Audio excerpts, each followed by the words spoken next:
everyone. Good evening and welcome to the Toastmasters Communication Club meeting 1304. And we will start. Okay, to start off with the business session discussion, the only update we have is from the VP, which is me. And the VP update that I have for you for the next meeting, that is 1305, is that the speaking slot is being booked by Toastmaster Shreya. And we'll also have an education session by DTM Rudra on the benefits of taking up multiple roles in the one communication club. And as we declared on that, on Feb 24th, we will have the contest for ISC. And our contest chair will be Toastmasters Snehal and Chief Judge will be Gajendra. And they will start preparations for taking up all the roles and other preparations in this particular week. So if you have any doubts, if you have any queries, if you want to give your names, please reach out to them respectfully. And with that, I think I'll hand over the stage to Toastmaster Chetan to take over. In 2012, I had the fantastic opportunity of studying 4 years at NIT Surat. It's a lush green campus located on coastal Karnataka. A most beautiful place that has a highway that runs through it that splits it into two sides. But you have these buses that go across on the highway and they are blazing fast. And while I was crossing the highway one time, I remember standing on the divider and I saw one bus go this way and the other one go this way, and the torque spun me around. And since then, I developed a fear of crossing roads. And this was when I was maybe 17, 18 years old. And this fear did not leave me after I graduated. So I was in Bangalore and I had to cross Banagata Road. And I remember waiting half an hour one time just to cross half the road. And then I saw little girls just running across. So this fear continued to develop. And every time I went there, my legs would freeze, they would tremble. And I was supposed to be one of the brightest minds in the country, and I can't cross a road. I couldn't cross a road. And that's when it hit me. I had to get better. I had to recover. So I started crossing the road with friends first, with family. And every time they ran, I would run with them. And slowly but surely my confidence developed. And I can finally say that I can cross the road. So with that, I'd like to remind each of us that we can do things. The simplest of things, sometimes we need to remind ourselves that we can do it. I'd like to hand the charge to our acting president, Toastmasters Sindhushree. She's also Mekon Communications Club's vice president of communication. She's a very organized leader. I urge you to have a look at her book and see how well she has documented all our future meetings.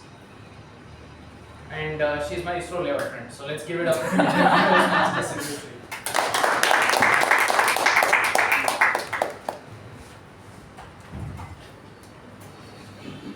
Thank you so much, Toastmaster Chetan, for a very different and unique introduction than the usual.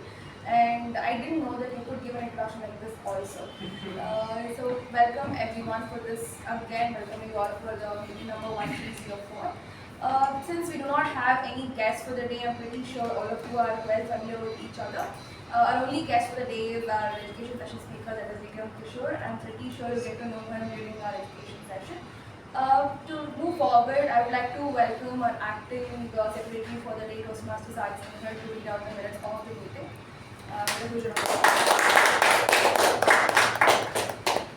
Good evening, fellow Toastmasters.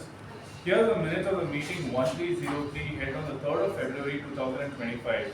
Theme: Carve Your Curve. Word of the week: Catalyst. The business session started at 6:21 p.m. and was chaired by President Toastmaster Pavni. In the business session, the following points were addressed. The Vice President of Education, Toastmaster Sindhushree, mentioned that all the other doors were open for the next meeting apart from the table topics master. Interested members were requested to contact her. Toastmaster Sindhushree also mentioned that the International Speech Contest shall be held on the 24th of February 2025. DTM Udanka will be the Chief Judge and Toastmaster Snehal will take up the role of the contest chair for the upcoming club contest. Sergeant at Arms Toastmaster Madhusudan started the meeting with an introduction about the theme and later handed over the charge to the President Toastmaster Pavni. President Toastmaster Pavni opened the meeting, spoke on the theme and introduced the Master of Ceremonies Toastmaster Jyothi. Master of Ceremonies Toastmaster Jyothi spoke on the theme and introduced the following role takers for the day. Time Out Toastmaster Sindhushree, our counter Toastmaster Sachin, PP Evaluator TTM Udanka, Grammarian Toastmaster Sakshi. A panel discussion titled The Entrepreneur's Toolkit was held as an education session. It was moderated by Toastmaster Snehal, the panelists by Toastmaster Prashant and Toastmaster Veerabhadrappa, and was evaluated by Toastmaster Shivaprasad.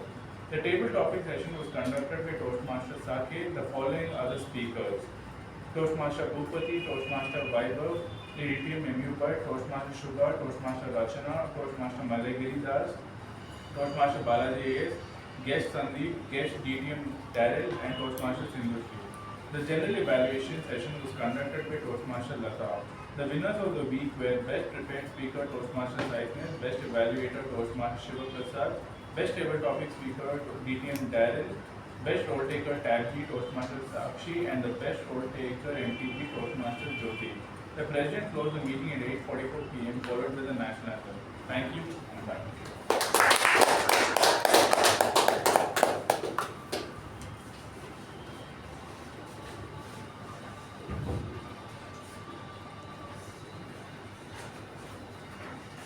Thank you everyone. Thank you Toastmaster Snehal. If there are no objections to the minutes of meeting of last meeting, then I accept that there's no other changes and proceed forward with the meeting. And I declare the meeting number 1304 open. Since we have a guest join right now, hello sir, and I would like to request you to stand from where you are, so that you can introduce yourself to our club and say how you discovered Toastmasters and why are you here today and where you are from. Hi everyone. My name is Chetan. So I'm from Andhra. So I just came here to see how the actually my brother takes me here. So this is my brother Kishore. Okay, thank you so much. Wonderful to have you with us here and look forward to talking to you later. Yeah, thank you. It was in 2019 when I was in my second year engineering. And I was thinking to myself, why exactly do we attend colleges? It's only for this college fair that happens once in a year and there's so much chaos beyond the backstage. And we work for it for almost 6 months. And I was one of the students, discovering college fairs and wondering how it gets you attendance so easily without having to attend classes. And being one of those girls who was behind the backstage, working with a lot of seniors, I enjoyed it. I was handling sponsorships, I was handling registrations, I was handling all the event planning and etc. For a backbencher like me, it was a dream to not go to classes and spend majority of hours in the event planning room. And one of these days, I saw the different kind of respect the anchors of the college got. They were a particular group of people from the entire engineering colleges. That is, they are from different mechanical backgrounds, they're from computer science backgrounds. Irrespective of the whole 2000 students, there were only the top 6 anchors. And they got requests, they got chances every time there was an event competition, there was some debate competition, there was a dance competition, they are the hosts every single time. And I thought to myself, I participate in debate competitions and I do group discussions.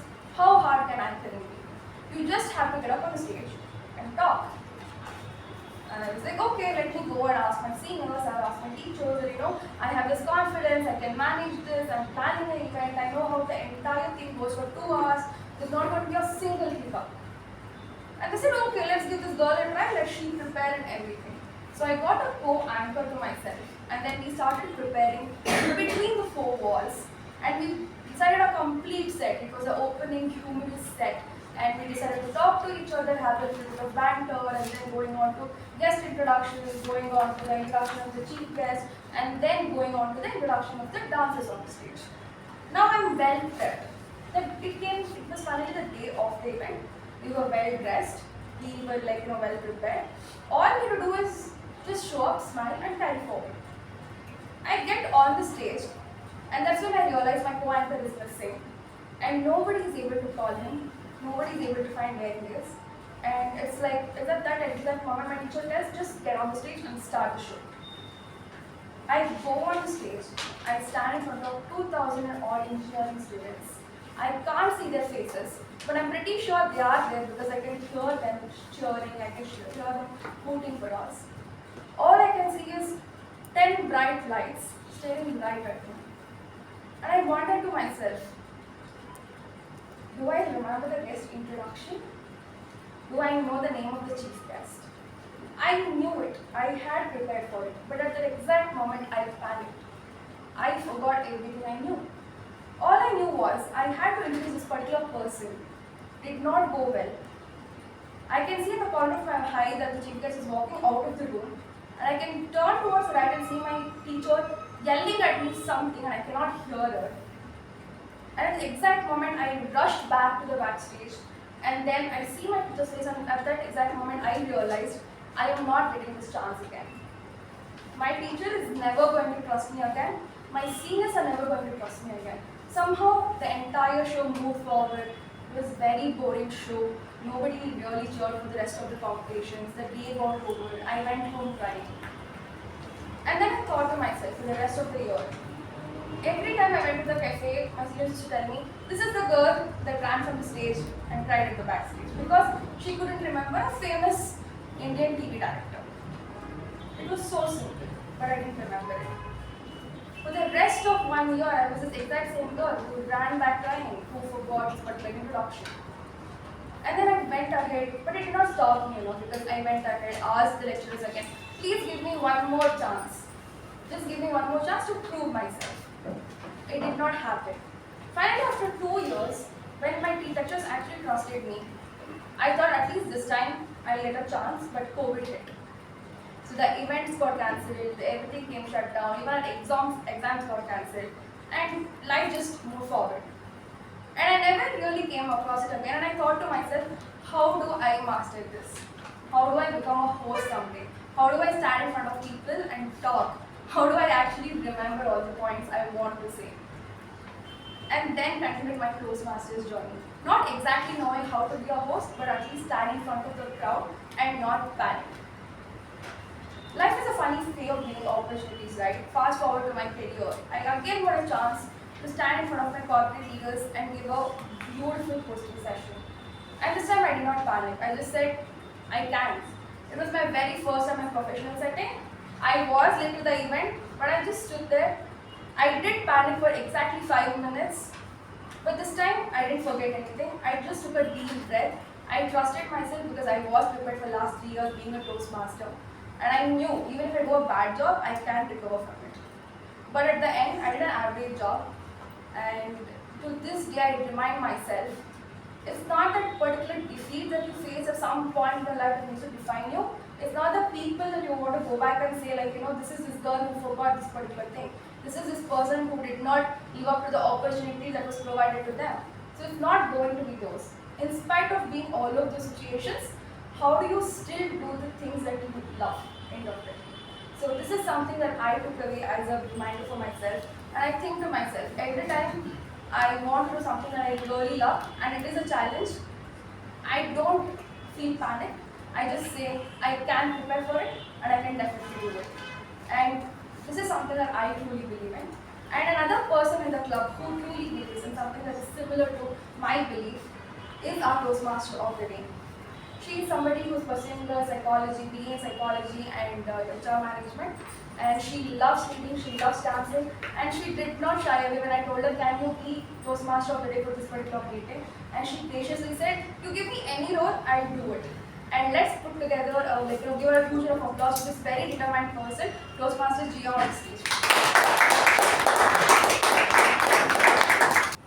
Thank you, Madam Toastmaster. Good evening, fellow Toastmasters and esteemed guests present here. So this is my first time I'm taking up the MC role. I'm a bit nervous, but yeah, I can. Have you ever done this thing? Have you ever just stopped the line of ants as a child, ever in life?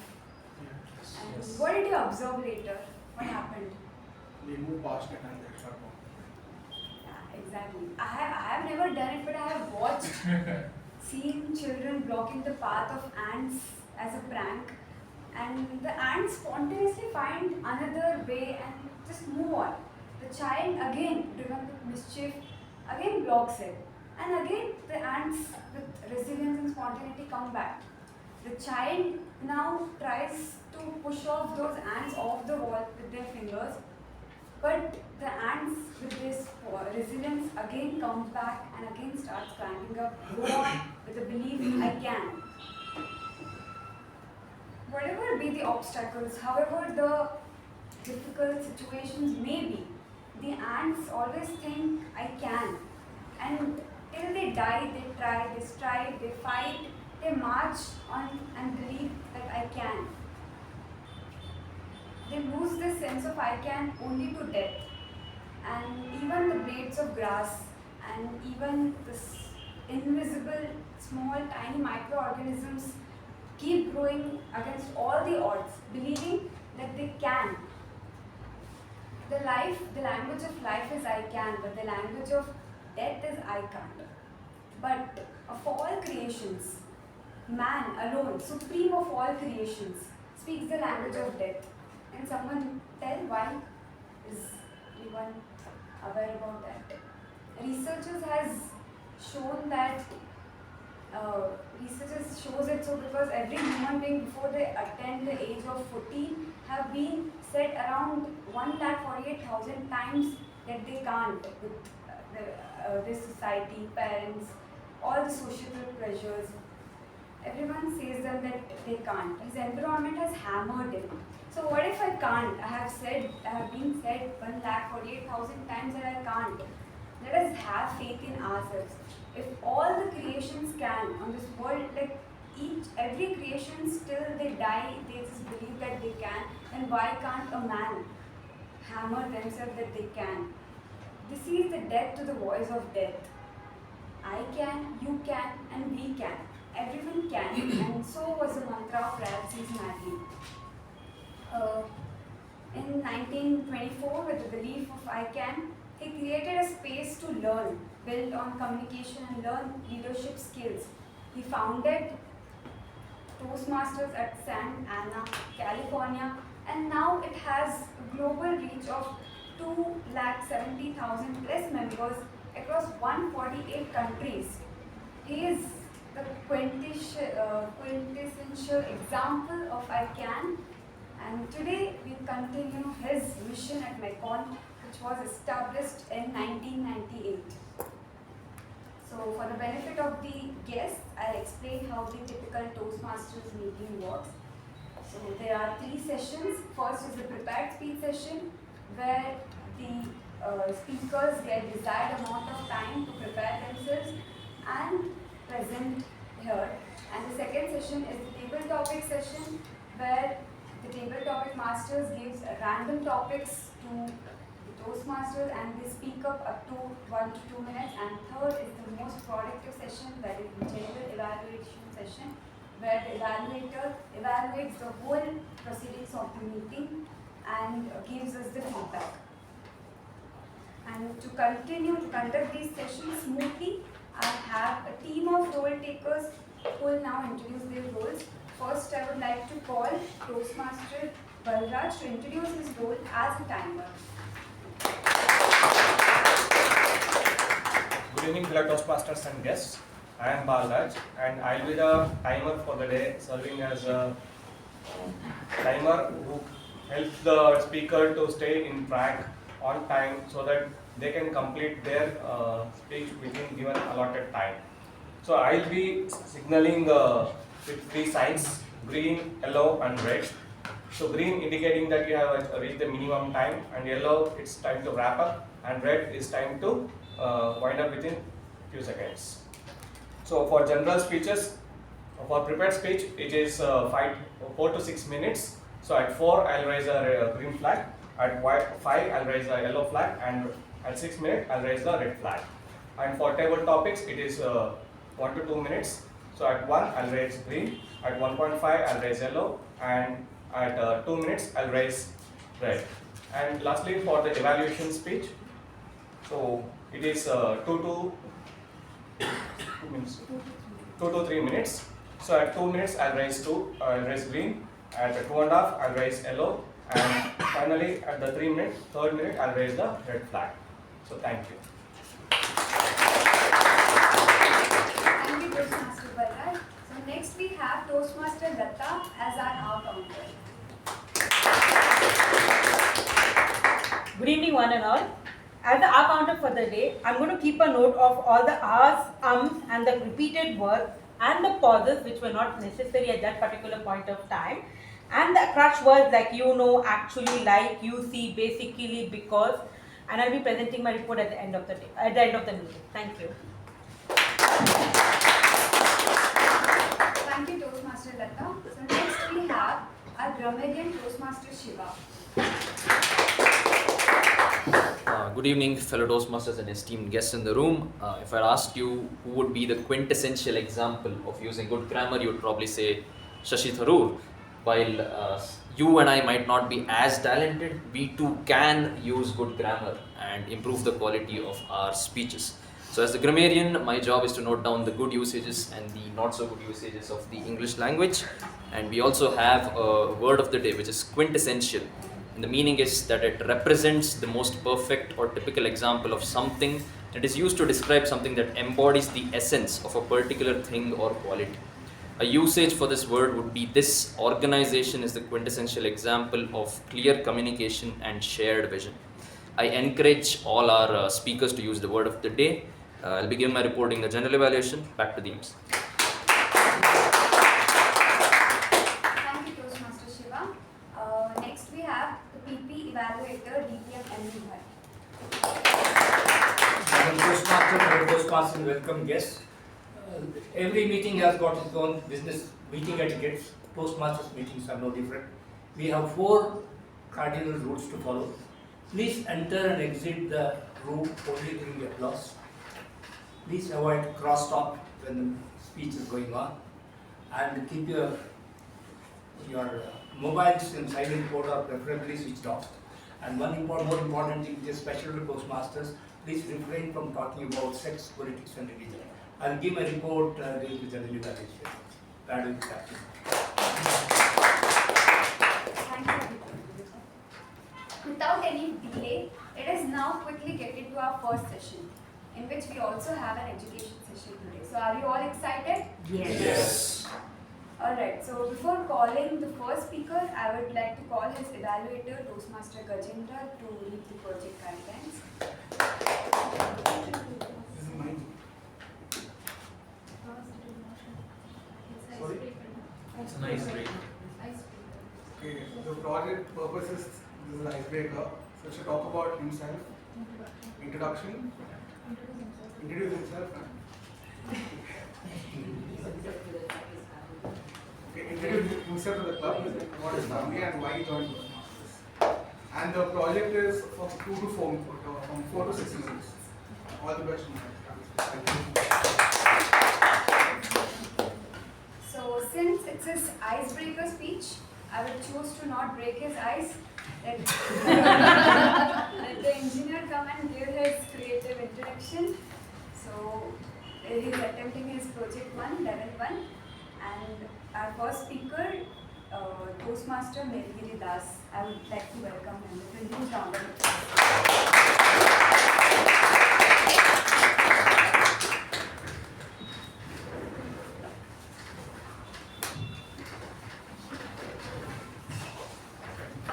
I stumbled upon an interesting phenomenon in nature and I was bewildered by it. And this is something which resonates with most of us. And it is about butterflies. The wings of the butterflies are so distinct, isn't it? Each wing is so beautiful and vivid. The irony is that the butterflies can't see their own wings. However, we can see it. This is something which resonates with most of us. We don't realize our true potential. However, people around us who know that having us in their lives makes them feel more happy and content. So, an icebreaker about me is nothing but an ensemble snapshot of these people and places. If I were to time travel back to revisit those snapshots, that would pretty much sum up who I am and what I do. Thank you, Toastmaster of the Day, fellow Toastmaster and my dear guests. Thanks for providing me an opportunity to present my icebreaker. I have divided it into 3 sections, and the first one is called U Bhat. Growing up as a small town boy in the northern parts of Karnataka, me and my little sister were roaming around all the various places in schools once in 3 years because my father had a transferable job. This hoppings taught us that change is inevitable and an opportunity to make new friends. Childhood was a bliss. Watching Malgudi Days, Ramayana and Mahabharata had a profound cultural influence on us. And not to forget, swimming in the pristine waters of Veerabhadrappa. If you ever had a gist with your childhood with waters, consider yourself to be lucky. Rivers always remind us that they are very dynamic and selfless. So, a bend in the river of my life from my childhood days to the engineering is even more interesting, and it is called as engineer Ingu. Not the engineering, it's engineer-Ingu. So picture this. Consider yourself in my shoes. You have a younger sister who is hopelessly following you throughout your academic career. The only motivation for you to study is not a great ambitions, but to ensure that to avoid this situation, that one bad day in your exams and your sister will become your classmate. So this was the only sheer pressure in me to study and do well in exams. In case if she becomes your classmate, then let's assume if she becomes your classmate, then the daily stand-ups with your parents would be about your crushes, your love interests, and your mischiefs. So I don't want to do that, and I did manage to study and do well in the examinations. 2 things. Even if you have siblings, don't admit them into same school or college, even if they offer you quite a discount in the fees. And the other thing is, marks won't take you that long. Of course, marks are important because they help you to cross the transients that come in your life. However, when you see a big picture and assume life as one big highway, marks are just humps. So it is very important that your sheer grit and determination alone will take you that far and help you chart the course of your lives.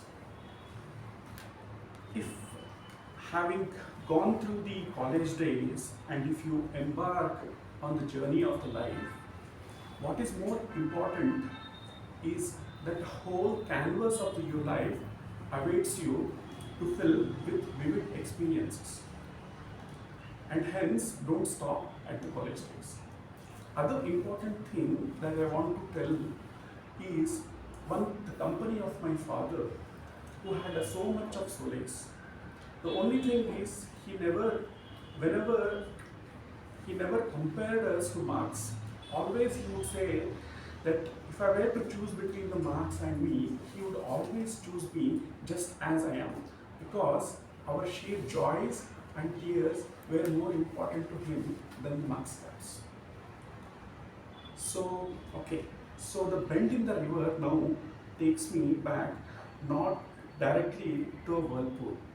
And this is my third aspect of life, and this I am calling it as globalization in India. Somewhere in 2002, I guess, I was out of college and had no clue as to what to take up immediately. Life was treating me fine until then, so a sudden plunge into the world made me nervous as a fresh engineer. So the heat aftermath 9/11 was impacting the Indian economy and jobs were hard to come by. So waiting for one big interview or written test from the companies was like waiting for the first downpour from heaven.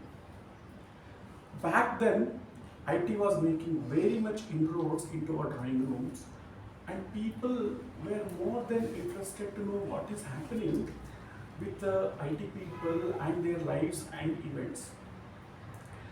So the women especially were interested in only two companies, that is Infosys and Wipro. If ever a boy gets a chance to work in these two companies, they were considered as the blue-eyed boys. If accidentally, if you happen to work in Microsoft or Google, then they would be very reluctant to marry off their daughter with you because you are not into those two companies. So, interestingly, all these misadventures I cannot put in my resume. However, in the last 2 decades that I have been in the IT industries, bulk of my time I have been in the leadership roles in the semiconductor as well as in the automotive industries. On the personal front, I am happily married with an 11-year-old son called Parikshit. So that's it. That's about it. Thank you very much for your time.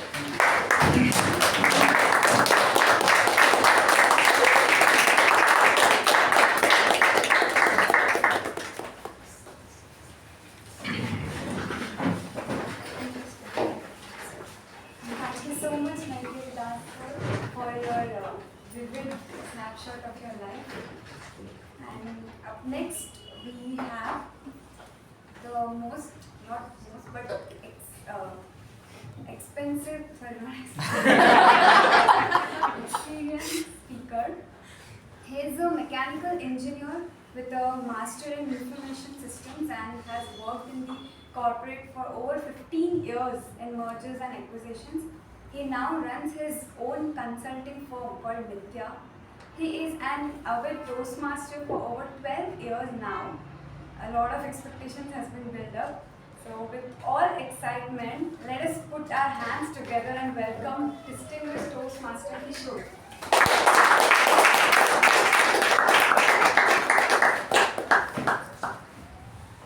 Thank you, Jia. So tonight I will be sending my rate card. Anyways, it's wonderful to be here and absolutely happy. I can read on all your faces that that description and this cutout don't match, but let us give it a shot. So it was a wonderful session to be here today, and especially the way Chetan started. Chetan, I don't know how, but you have very nicely put across I am single. Because you have very creatively said that I am this very sensitive guy who cannot even cross a road and looking for somebody to hold my hand and help me cross my road. And especially I look up to young girls. So it was a very creative way of saying it. And Sindhu, I really completely understand your situation because I was exactly in the same situation. Back in college, it was at Autonomous University. I was hosting one of the events. I was supposed to invite the chief guest and his wife. The chief guest happened to be the local MP, and his wife also happens to be the local MLA, so everybody in the audience knew them. So I read out the introduction of the local MP and then say, ladies and gentlemen, please welcome Mr. MP, the chief guest for today, Mr. Ashok Kumar. Mr. Ashok Kumar comes up on stage. Then I have to introduce his wife, and I read out the entire introduction, and instead of saying her name Nirmala, I say Shamala.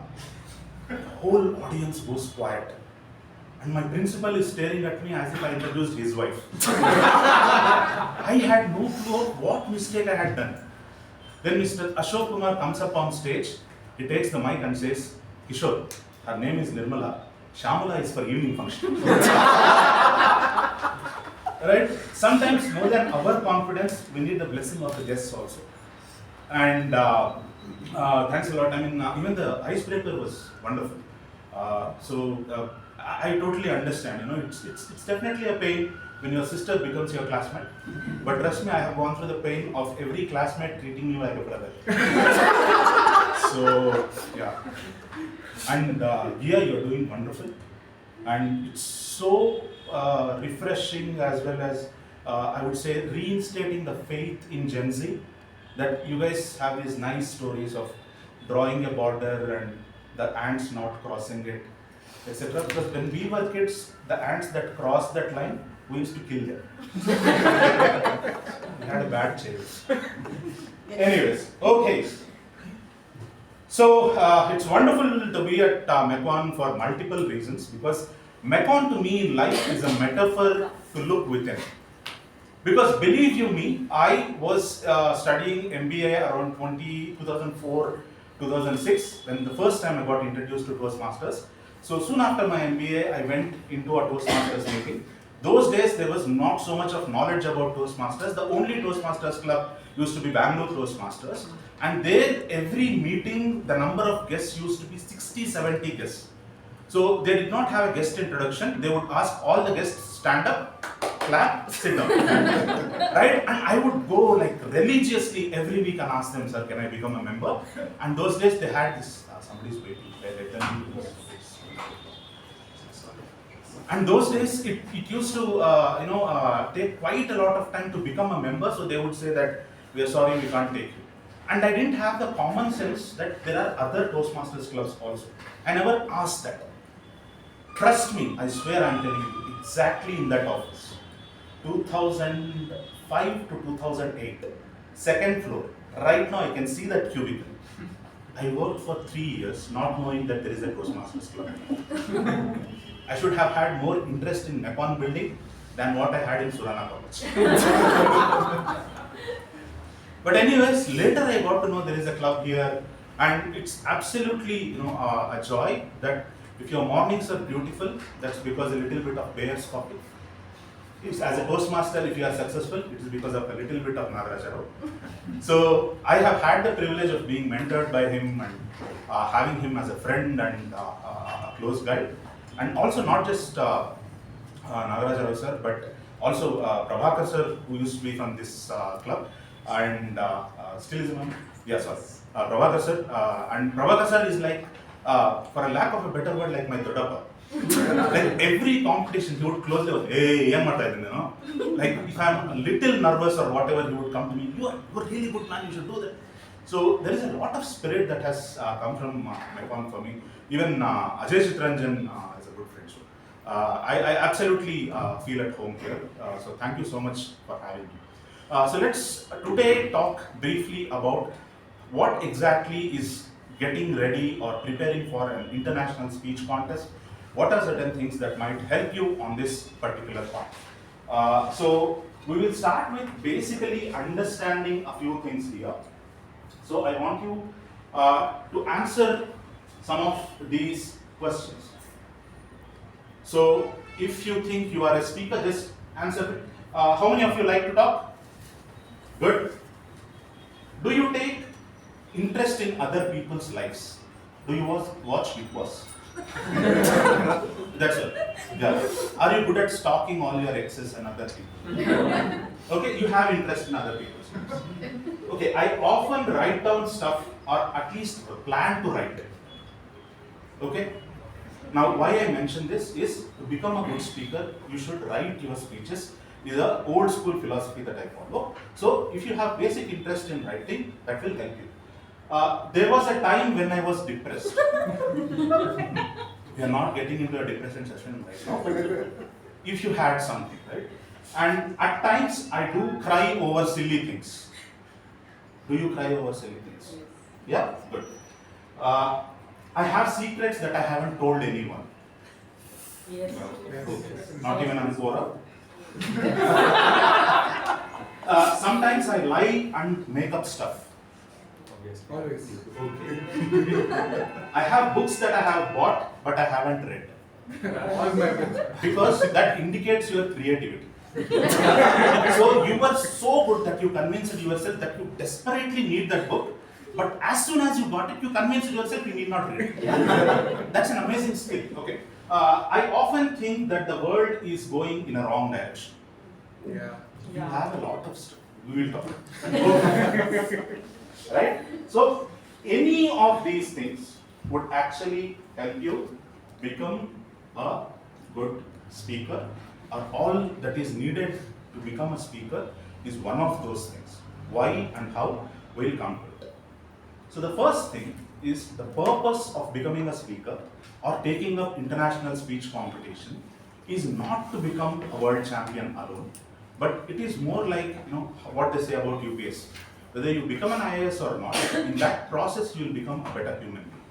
Trust me, if you practice IPSC or ISC competition for a particular period of time, you will be really good at understanding how to put across a speech. Because normally when we look at speeches, there are 3-4 things that happen to us. One, this is very boring. Oh, I have heard this story over and over and over again. No offense, but typical area director speeches. All area director speeches are the same. I used to hesitate to come and speak in front of the audience. Look at me now. And the audience is still you should hesitate to come.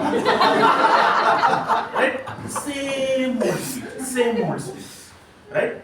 So these are the things that will happen to you as well when you come up on stage. So how do you craft a speech that will break all these barriers and get the attention of your audience? How have audience changed over a period of time? World's greatest speech till date, hands down, is Martin Luther King Jr.'s, I have a dream speech, no doubt about it. But today, if you listen to it, you will not like it. Because that speech goes in a particular tempo, particular voice, which was meant for those days, that situation, and those people who are the audience. Audience have changed, people have changed. So today, people do not appreciate the same style of talking about it. Right? So what are those changes that have come in? And all of these things are going to help you find a purpose. And for me, the main purpose of a speech is what Salman Rushdie once said. Salman Rushdie, apparently whenever he writes a book, gets into a problem sometimes where he is not able to write further. He is stuck at places. And in that situations, he goes to some far off place, stays alone for a few days, and tries to crack that writer's block or whatever and writes. So like that, he once went to a farmhouse where for kilometers and kilometers there was nothing else other than this farmhouse where there is a caretaker and a dog. So he just goes into that place and the dog starts barking like crazy. The caretaker comes and says, "Sir, please don't mind. Some new people come, this dog keeps barking. Just give it some 3-4 days time, it will calm down." And Salman Rushdie says, no, I'll just go and talk to the dog. And apparently Salman Rushdie goes, sits next to the dog and talks to the dog for an hour or so and comes back. And the dog becomes absolutely silent. Now the caretaker comes and asks, what did you do? How come it became so silent? So to the caretaker, Salman Rushdie says that nothing, the dog is scared that somebody new has come in, it doesn't know who it is. So it just got familiarized to my smell and my personality, and it calmed down, that's it. But to the audience, he tells that what I felt when I was speaking to that dog was, man, I live here in this place where for kilometers and kilometers there is nobody. There is this old caretaker who doesn't know anything. I am dying to listen to stories. Tell me what is happening in the world. And when I spoke to the dog, I probably increased the capacity of its mind by 1 inch. That is what a speech should do. If a speech that you deliver can help people think that, man, I never thought about it like this. Man, it was so simple. Probably this is how I should look at life. This person had this problem and was able to handle it in such a way. Oh, probably I need not worry so much about life. These are things. If you can spark those thoughts in your audience, that's your purpose. Right? So, once you find your purpose of what exactly you want to tell,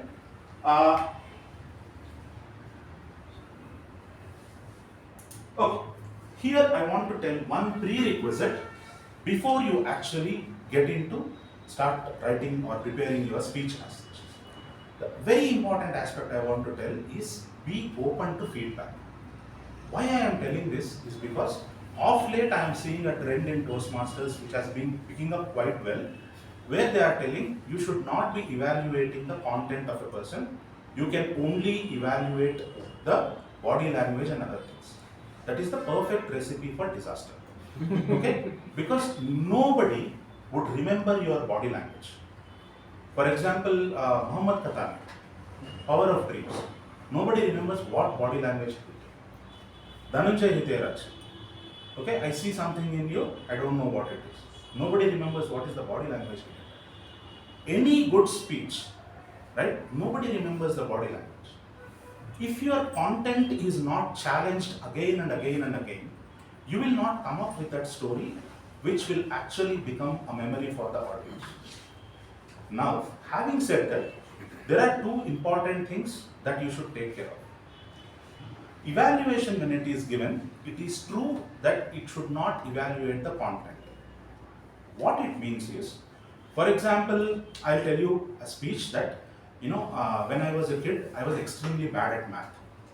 Now, there was this really good teacher, and I really wanted to be very nice and, really crack math and become her favorite student. But she started hating me because every time I started performing bad. Then I came across another teacher who started helping me in math, and then I learned how to do math. And then in my 10th standard, I got 100 out of 100, and then this teacher appreciated me, and then I told her that, you actually inspired me to do that because I wanted your validation because of which I did it. Now, when you evaluate my speech, you can always tell me, Kishore, it is nice that you said that other teacher helped you. But how that other teacher helped you? Did it improve your confidence? 1, 2, 3 points. These 3 things that other teacher did helped me. If you tell me that, your story becomes more credible. I can take back those lessons. Okay, when you have empathy towards a student, he will perform well. Right? That is going to help your story. That is a valid suggestion. If somebody tells, Kishore, I don't think you should have tried to impress that teacher. So for impressing that teacher, trying to change, that is you commenting on my content, which is not required. That distinction is needed. But if somebody doesn't tell you this, then your speech is not going to be refined. For example, 2015 humorous speech contest. I did a speech basically on becoming a father. My speech was about when I got to know that I am becoming a father, I have all these apprehensions whether I will be a good father or not. And I get into that thinking because my relationship with my father is very complicated. My father is a very strict person, very disciplined, etc. So because of this is the conflict going on. I delivered the speech at area level, point blank. TK Ramesh, if you heard of it, one of the most humorous speakers, he told me, Kishore, you won today because of fluke, because nobody else was good. This speech is very, very contradictory because we are not able to understand whether you are worried about you becoming a father or you are having your own father issues. Right? So we sat down and started working on that speech, and that turned out to be a very good speech later because I clearly made it clear that it was about my conflict of me becoming a father. And that is when all the humor, everything came into place. If that feedback was not there, I wouldn't have got to that particular thing. And I tell you, till date, the best prize I have ever got, not the district championship, after delivering the speech, before the results were given, this happened in Mangalore, one of these 5-star places. I delivered the speech, all the speeches were delivered, and I am going back to my room. In the full rooms, you will have that space, right? Hallway. Nagaraja Rao sir meets me. He heard the speech, he loved it so much and says, Kishore, I just want to hug you. And we both hugged. And that hug was going a little longer than a regular hug. So I told Nagaraja sir, this is getting a little awkward. And Nagaraja said, no, it's okay, please stay for some time. Because he could relate with the same issue of, becoming a father, right? So that's the best compliment I have ever got. What I am trying to tell you is, so please be open. Don't get into this whole thing of, no, we cannot comment upon your content. Your content is your content. No. Evaluate it because you want the story to be really good. Okay? Okay. So let's move further. Now let's see how many of you have actually the necessary skill. I get a laugh, an emotion high, or give the context in first 30 seconds. So when you are writing your speeches, are you consciously trying that, in the first 30 seconds, I kind of introduce what my speech is about or what I tell. Do you guys do that? Good. I consciously try to connect the ending of my speech with the beginning of my speech. Do you guys do that? Good. I leave the audience with an urge to action. Do you guys do that? Do you tell like, okay, so this is what I have learned, so today when you walk out of this, do this, this is probably what you could do. Do you do that? Or you don't do it? Okay.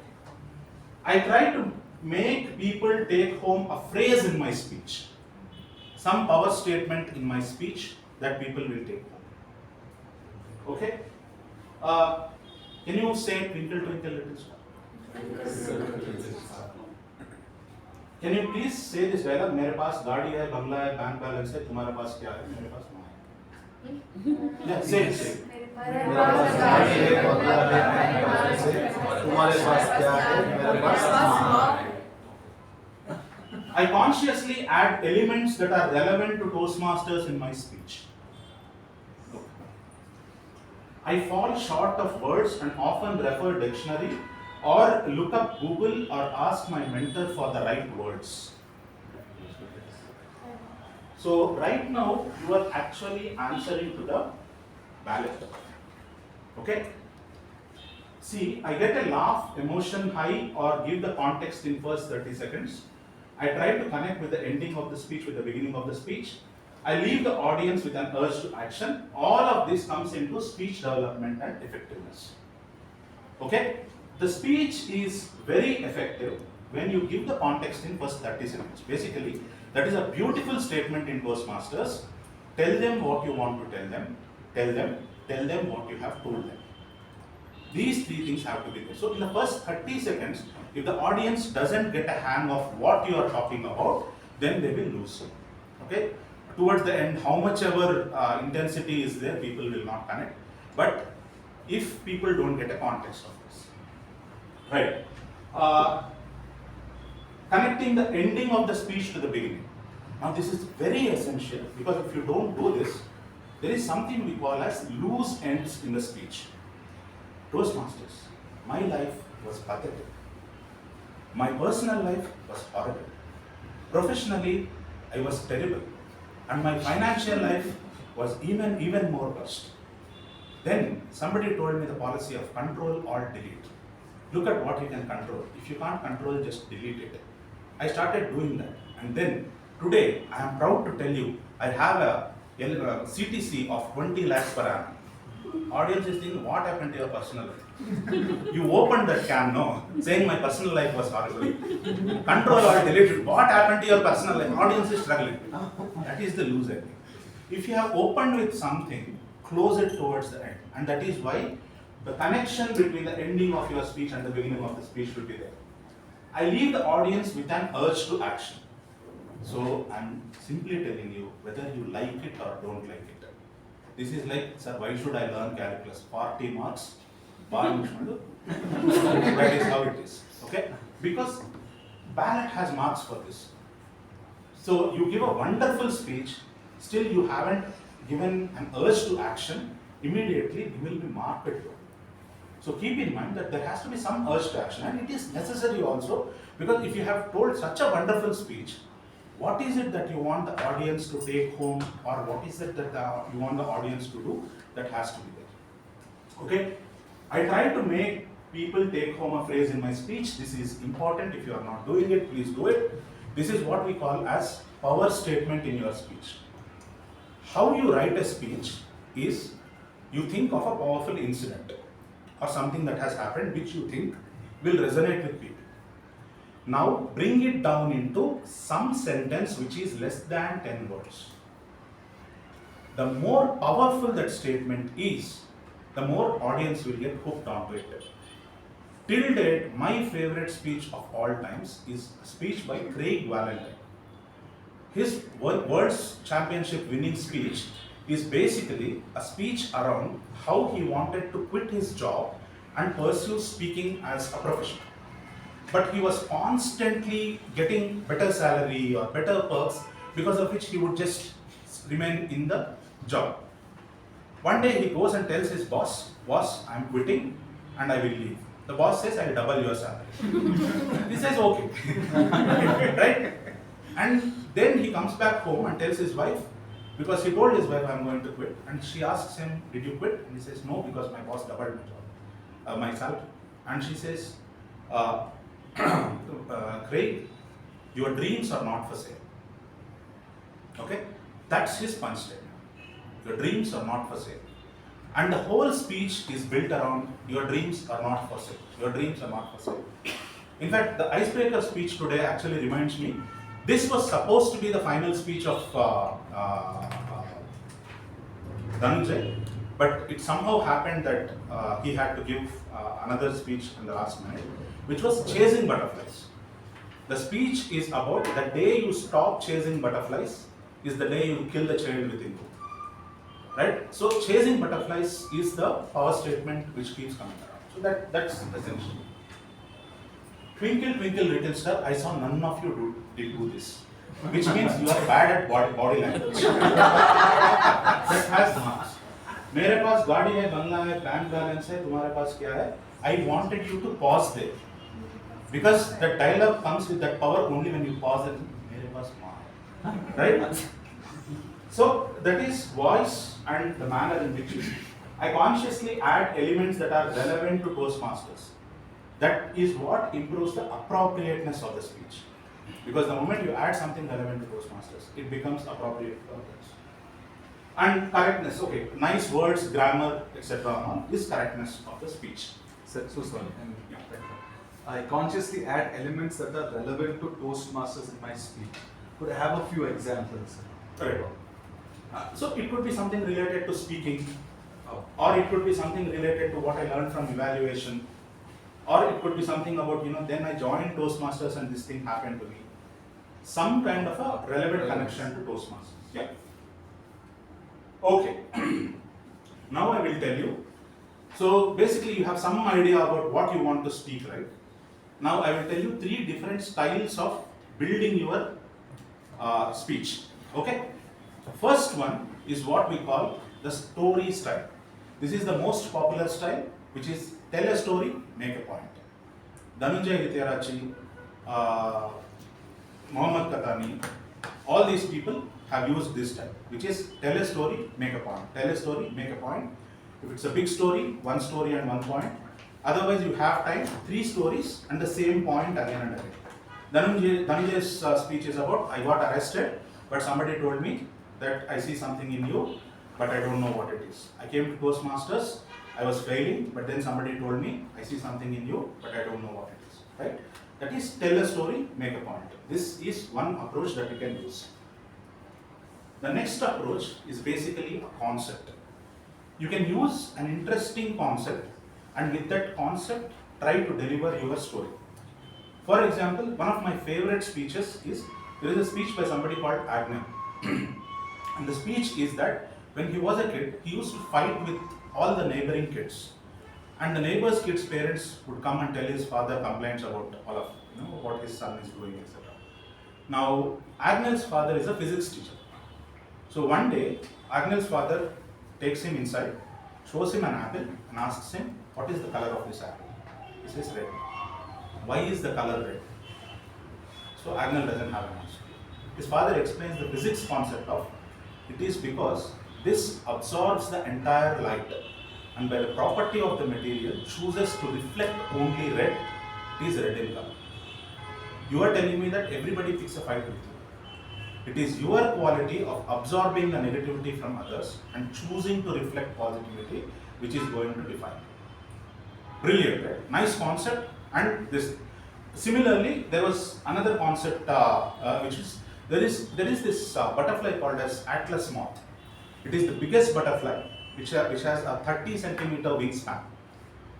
And the life of this butterfly is very interesting because it is born without a mouth. So it has no purpose. It will live only for 1 week. All it will do is find a female butterfly, mate and die.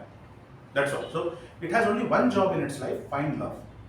Okay, so when in love like an animal, was this brilliant speech that I gave, did not work. Okay. So that's again basically a concept and a story. Finally, the third style, this is for people who want to try challenges as such. I would strictly suggest not to do this, but this is a style called suspense, which is till the last minute, you will not know what this speech is about. Or you will be going in a particular direction, but in the last minute, the speech will turn tables around. Okay? So this is very exciting to try, but 99% of the times it fails. So there is one speech that I really liked. The speech is called Insurance. So what happens is this speech was given by somebody called Mangal Karnad. She says that they had this wonderful house that their father had built somewhere on the coastal Canara region. Beautiful house, all this wood and typical Mangalorean style home, everything. And she simultaneously talks about the importance of insurance, what is insurance, the premium you have to pay, kinds of insurance and all of that.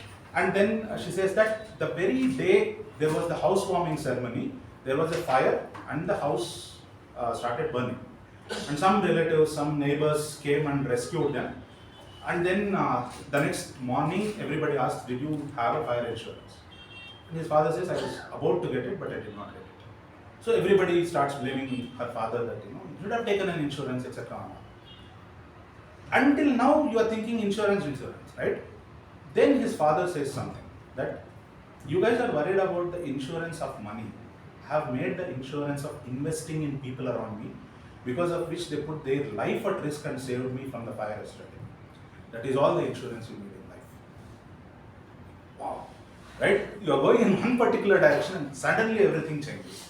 But 99% of the time it fails. Audience will not be that excited. So you carry a risk over here. So that is what we call as suspense.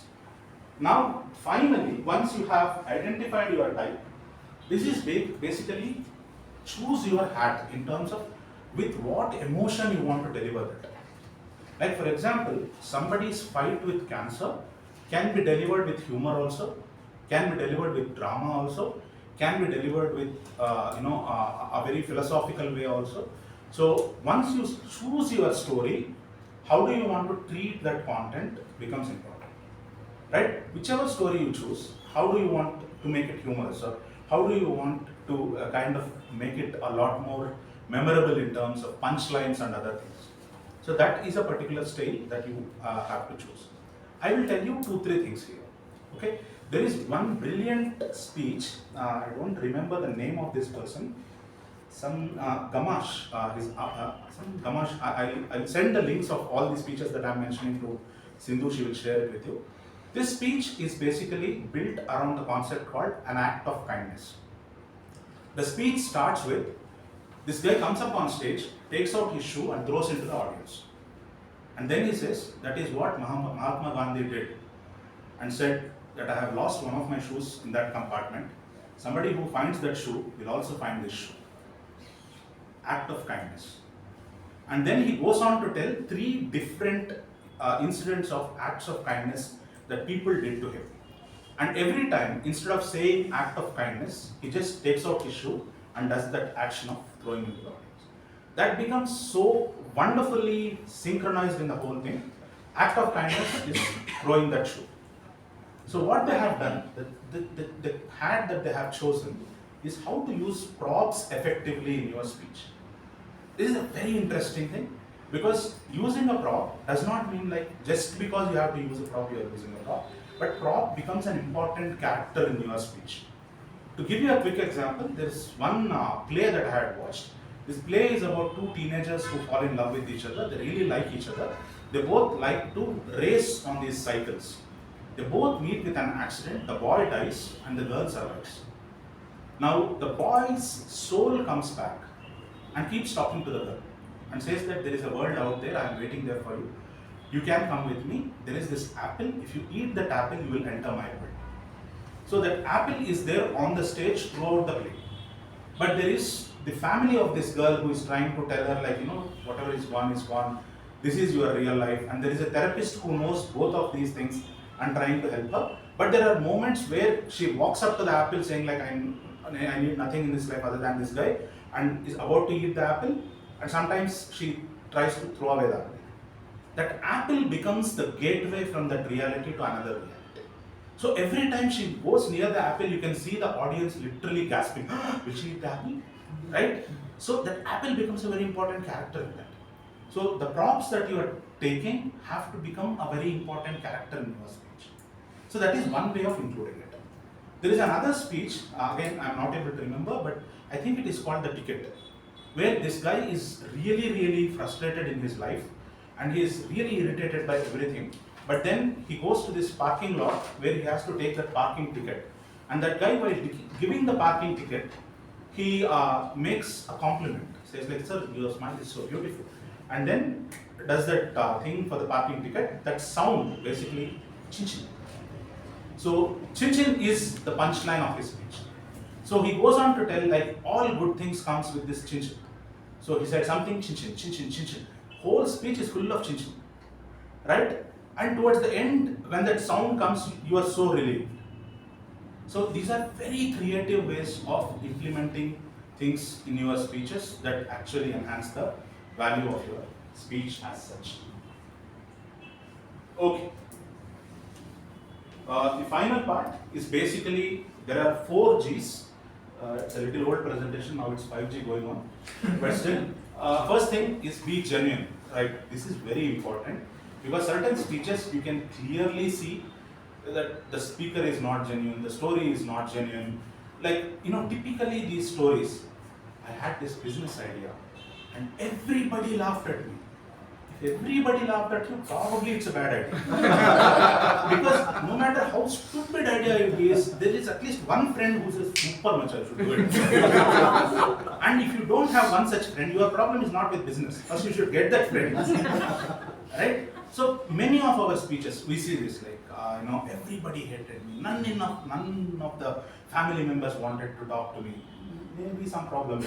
Okay? So try to be genuine, like try to put it across in a very palatable way, then probably people will take it. Second thing is great details.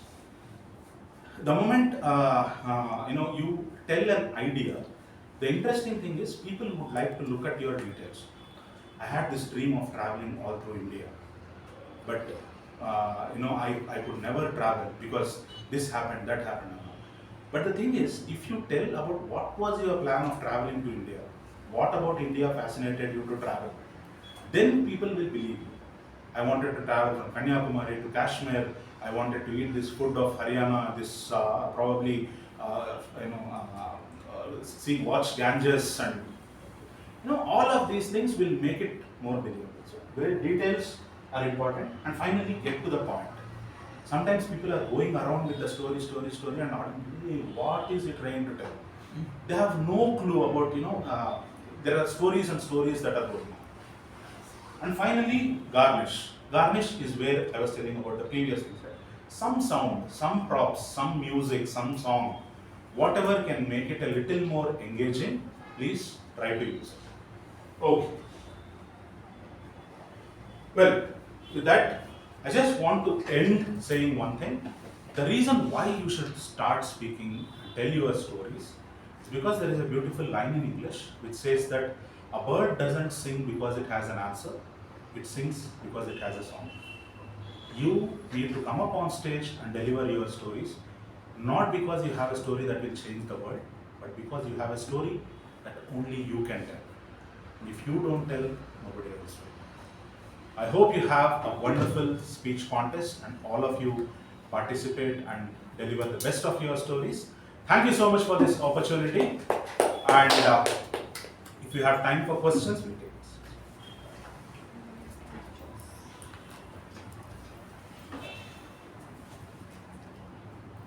You were very clear with that. Yeah. Like what Toastmaster Balraj mentioned, can you elaborate with more examples related to Toastmaster? You just told about speaking. Anything more? Right. So the idea of bringing in Toastmasters is to kind of connect with the audience better. Like for example, you are having extreme amount of stress in office. Now there could be some powerful story based on which you realized how to handle that stress. that incident could have happened anywhere else, right? You could quote that incident, and along with that, how speaking in a Toastmasters contest is also stressful, but you had some help from a Toastmaster or some particular thing in the Toastmasters has helped you. Now that becomes easily relatable. It is just one more thing which would kind of bring in the element of Toastmasters. That's all. So that is an example. But if it is something else that can connect with your audience, even better. Nothing like it. Like for example, if all of you live in South Bangalore, and there is something specific to South Bangalore that will connect with people, then you could always use that. Because connecting with at least 80% of your audience is very essential. So I think this is a common concept, right? In international speech contest, everybody goes with a message, like, you know, it has to be motivational, it has to be inspirational. Somebody died, or somebody depressed, or somebody lost somebody. Does it always have to be that way? Because that's the kind of trend that is carried forward, right? So Unfortunately, I don't have data to back up and tell you like, no, that is not true, that kind of a thing. Yeah, that could probably, but the essential idea of Toastmasters is being able to craft a message that kind of becomes a very important memory of people. So without a message, if you are delivering a speech, then there isn't a purpose for that speech. So it always has to have some kind of a message with it. Like for example, Muhammad Katani's Power of Words doesn't have any of those elements, but it talks about the power of words, right? So it's a nice thing. In fact, Darren LaCroix speech, I think that is the only speech till date which was a proper in and out humorous speech, where he wanted to become a stand-up comedian, and his whole ISC speech is about him becoming a stand-up comedian. So there are certain examples for it, but unfortunately this is what that happens. But what I would urge you is that do not fall for it. You try to understand the craft of building the story, because what I have seen, at least personally, is that it will not work in Toastmasters, but outside, whatever is working in Toastmasters as of now will not work outside. Outside, people are not really interested in understanding all of this. So there is a very beautiful line somebody said in Toastmasters. Audience have no attachment with you. They have only attachment with the emotion of your story. So you trying to bring out that emotion is important, and that is where we kind of have a small concept called as define it. Many of the times, I had this breakup, I was crying, I was horrible, etc. People are like, worse, I had even worse breakup. Don't tell me what is breakup, right? That is the idea. But what you missed about that breakup and how you came out of that breakup, or something that actually connects with the audience, is what is considered as a valuable message. So to add that, like there are some speakers who doesn't take the emotion like too much. For example, Reach Out by Presian Vasile, and the Chiching speech you said, like nobody died in that speech or something like that. So generally what used to happen internationally, never any sad sobbing stories were winning. Of late it is happening, but if you look at the history even 2-3 years back also, all of the speeches didn't have such dramatic elements as such. But that's debatable. Maybe but our district is swaying towards that. Internally, unfortunately, fortunately or unfortunately, internally that is how the selection is happening.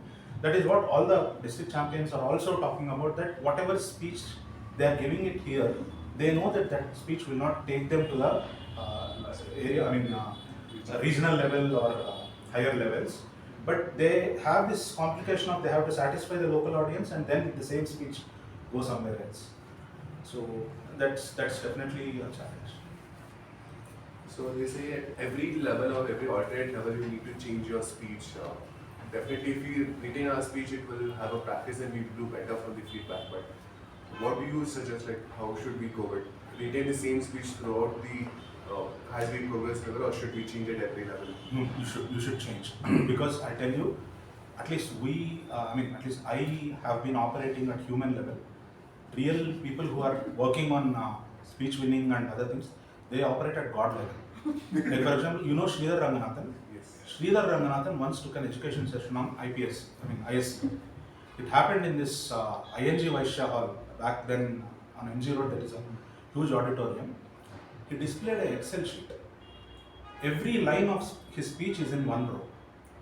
And how that line has changed through area level, division level and district level. That level of effort people put. So it's at the end of the day, level of effort that you are putting in the contest.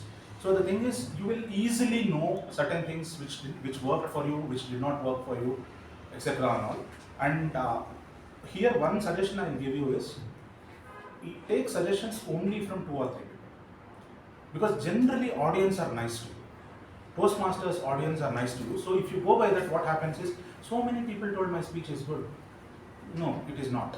So probably you need this change. So 1 or 2 people who can critically evaluate and tell you will help you change it. So you will have to look at those aspects and work on it. So the importance of the body language, because you mentioned twinkle twinkle little star, right? So it's a basic, like whatever you're adding to the speech, it adds on as a body language or natural form of expression. But when you go and see speakers at this, area level or division level, you naturally see people are crying on stage, they're sleeping on stage, they're rolling on stage. So how much of that contributes to the, the preparation, the winning and all of that? Right. So first level, what I would like to tell you is, body language is really important. And our perception of body language is a little skewed because we always think from this club perspective. We are always preparing, delivering speeches from this perspective. But people who are evaluating your speeches are looking at you from delivering on the world championship stage. The moment the stage is bigger, body language becomes a very important part of your speech. So you are using a bigger stage and all of those things, so it becomes essential. But the important aspect is, body language has to be in cohesion with your speech.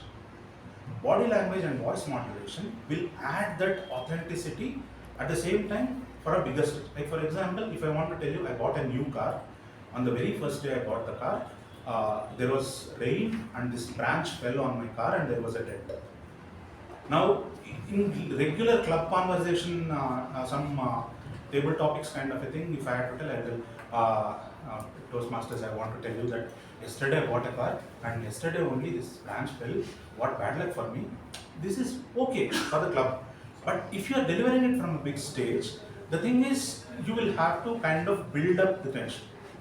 Ladies and gentlemen, everybody's dream is to own that one wonderful car. And as a man, I always wanted to own that red color Volkswagen Polo. First day I bought it, I parked it with utmost care and went back to sleep as a happy man, as a man who had bought the best car of his life. That night, I heard a thunder. Something felt really closer to my heart. Quickly went out, opened the door. To my shock, there was this huge branch right on the bonnet. I ran there hoping nothing would have happened, but as I lifted, my goodness, there was such a big dent which was bigger in my heart. Right? That adds color to it. But unfortunately, since, like I mentioned, evaluation is totally being focused on body language and people are constantly telling, do more body language, do more body language. People are doing this. One morning.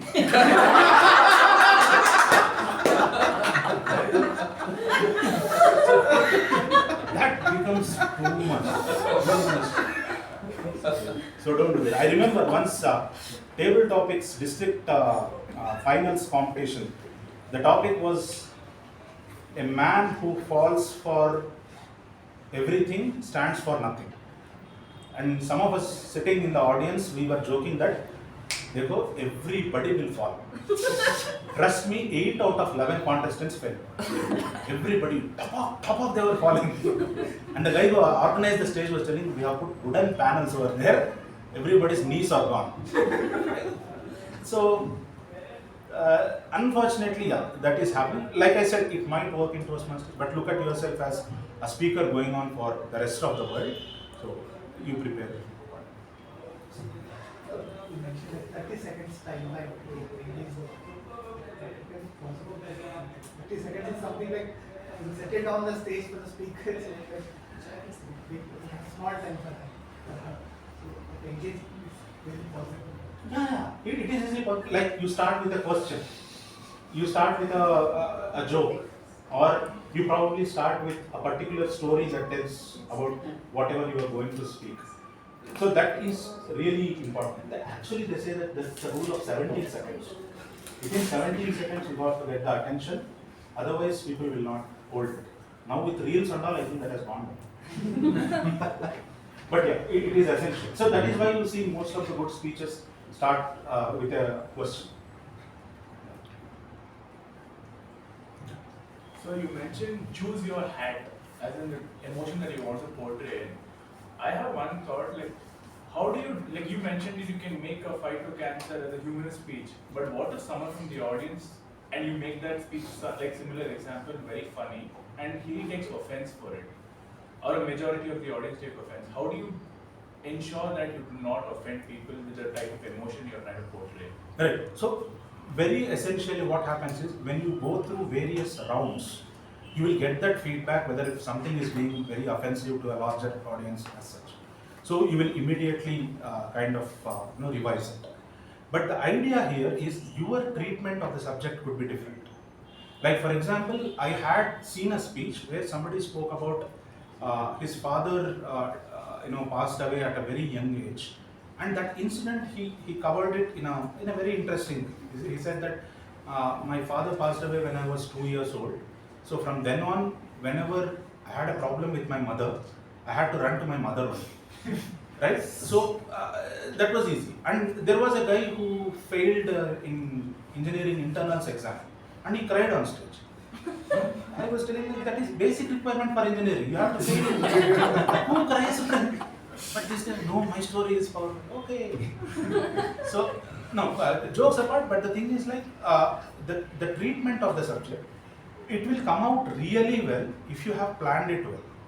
And the way you have built the story, the way you have started, why you have started taking it like that, etc. And in case if maximum audience feels bad, you speak like Sandeep Reddy Vamra, artist to irritate people.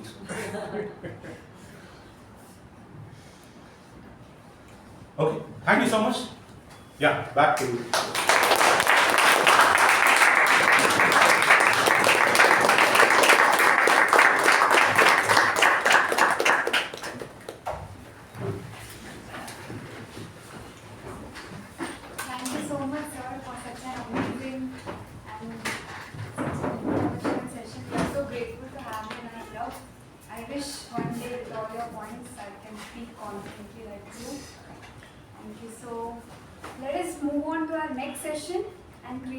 Fun, and to create this fun, I would like to call a person with a unique sense of humor. She's so great at storytelling, she just delves everyone into her stories, and she's an HR manager at Infocon. She had also worked with an NGO. She has done diploma in counseling skills from Banjara Academy. She's passionate, dramatics, voracious book reader. So let us welcome our table topic masters, Toastmaster Jyothi. This is a big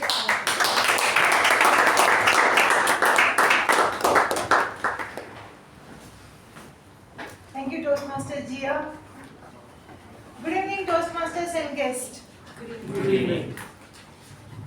For the benefits of the guest, a typical table topic session is where a random topic is given, and the speaker has time till they reach the lectern to organize their thoughts. I urge each of the speaker to utilize your 2 minutes behind the lectern, because standing here 2 minutes is the only time where you can make your mind come out with more thoughts and finally make your mind to speak for those 2 minutes.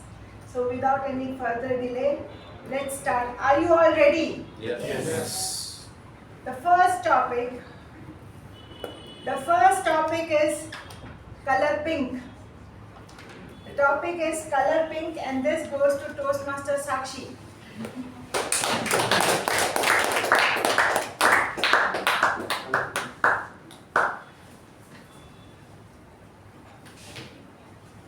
Thank you, Table Topic Master Good evening, fellow Toastmasters. Color pink makes me remind the story of a child. Let me take you back to yesterday. Yesterday when child came to my house and I asked, which color is this? Pink. Which color is this? Pink. Which color is this? Pink. But like, what kind of idiot guy is this? What kind of idiot child is it? He knows everything pink only. And his mother was like, I am afraid of my child's choices. He likes only pink. I was like, oh, what to do? Like, this is white, beta. This is white. This is not pink. This is golden. No, pink. Everywhere he was looking only pink. So this is my take about the topic pink. Now, I don't like pink at all. I just told him that no, this is not pink. These are the various colors. I just wish that in few years his favorite color is not pink. It is something else, not just pink. Thank you and over to you.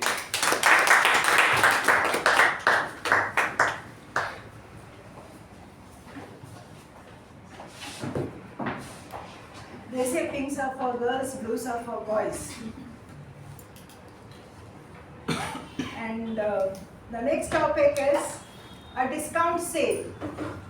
A discount sale goes to Toastmaster Rachana.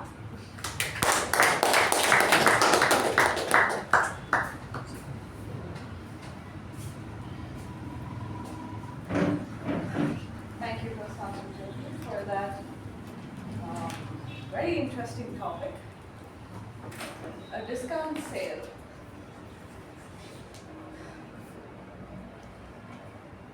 I always look forward to discount sales. I think they're a very deceptive way of making you spend a ton of money and not be happy at the end of it.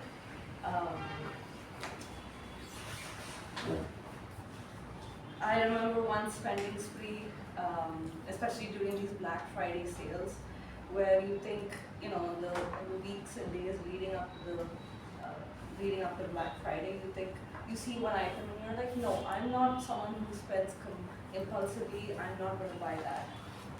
But then you see your friends and family, everyone is deciding what to buy. People are making lists and stuff, and then finally you cave in and you're like, okay, fine. I'll just buy this one thing and that's it. I'm not going to spend even any more money. So then when you go online and you actually look at that one thing, in this case I'm talking about a pair of really expensive headphones, and then you see that there's like a nice headphone case that you can buy alongside. And you think, okay, I'm not someone who spends impulsively. This is something I can buy and it's on discount.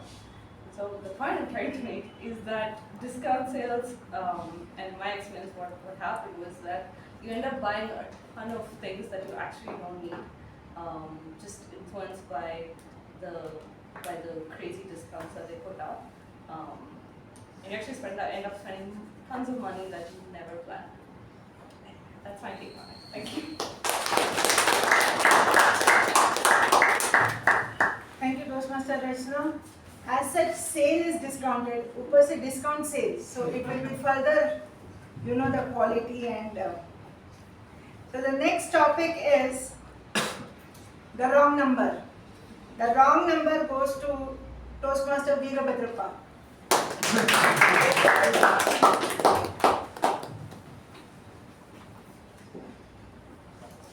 Hello everyone, namaskara. My subject is wrong number. Very interestingly, my wife's name is, you all know it, I think, Delhi. After the marriage, my father, I wanted to give a telegram to my father stating that Delhi reaching such a place on that day. At that time the phonogram was there was no mobile and other things. I had a phone in my house. I took up the phone and a receptionist was asking what is the matter? What is the matter? What is the number? I gave the number also. what is the matter? Delhi reaching Bangalore on such a date. Again she asked, what is the matter? I told you. Sir, tell me. Once again you tell me. I told her very gently, Delhi reaching Bangalore. Again she asked, my dear sir, why are you asking so many times? It is a wrong number. Then she said, you tell me and convince me how Delhi can reach Bangalore on that day. So that was the thing. So because she was that reception was I was under the impression Delhi is capital of India. How the capital of India can reach to Bangalore? So then it was a wrong connection to me and her. And once again, her brother who stays in America wanted to call to her, and she was in Chennai. She was in Chennai doing her DGO. She, can I speak to Delhi? The receptionist says that it is not Delhi, it is Chennai. So these are all the wrong numbers and wrong information which makes us to sometimes to enjoy. You have to, for a morning I got one number. I wanted to teach him one word that is called inadvertently. I wanted to tell him, I'm sure I wanted to say a professor in English. So I taught him a lesson. It is an inadvertent number you have given. So many times it happens. Please enjoy with that when you give a wrong number or whatever it is. Thank you very much. Thank you. Sometimes wrong numbers are the right numbers for lifetime. And so the next topic is the closed door. The closed door goes to Toastmaster Vaibhav.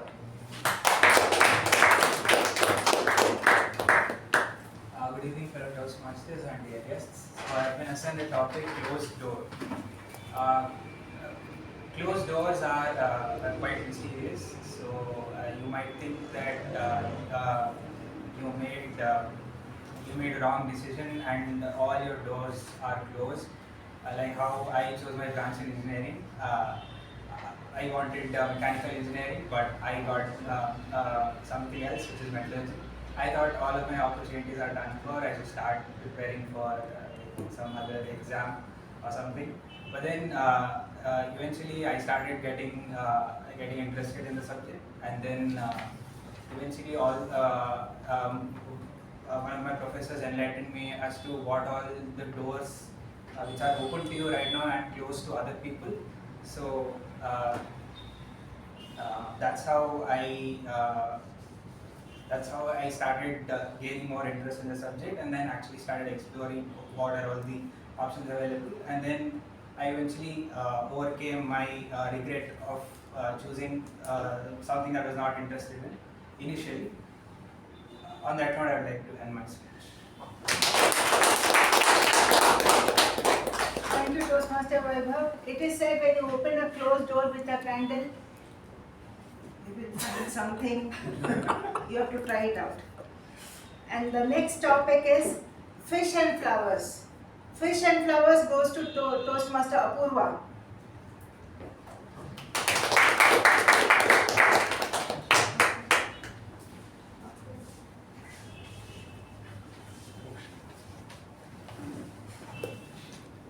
Good evening, fellow Toastmasters and dear guests. My topic for the day is fish and flowers. I frankly don't know why I got the topic. Firstly, I'm not at all an animal person. I don't like any. My idea of a pet is a rock. So, fish is not something I'm really passionate about, and also I'm a pure vegetarian. So, if I have to think the other way, also it doesn't work for me. And flowers, I don't know.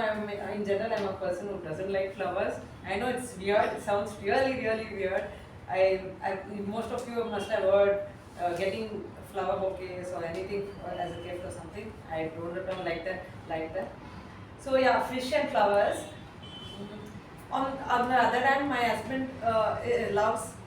He's an animal person. He loves aquarium. Fish is something which is constantly been there in our house because we have this huge aquarium and I don't even touch it.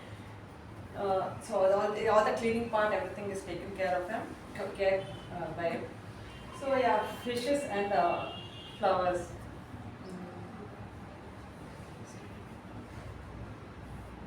At this point of time, I don't know to speak about it.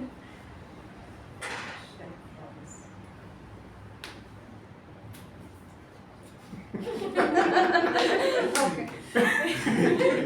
hand over to him.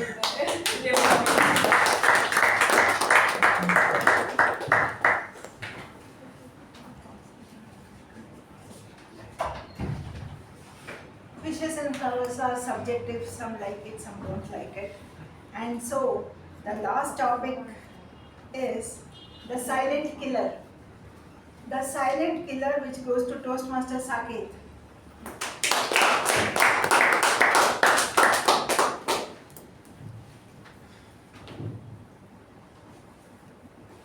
Good evening, fellow Toastmasters and welcome guests.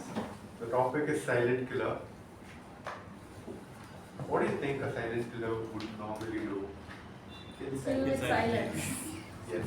Or if it- But the way I see it is a person who's normally introverted, doesn't mingle or gel with people, who's more of a geek or a nerd and has, delusion in his own thought process, and somehow he gets lost between reality and delusion. And when delusion takes over, I feel things don't. So what I meant to say is, sometimes you overthink some things and it may go somewhere else, and it may not end up good and may be very awkward. So that's my take on the topic serial killer.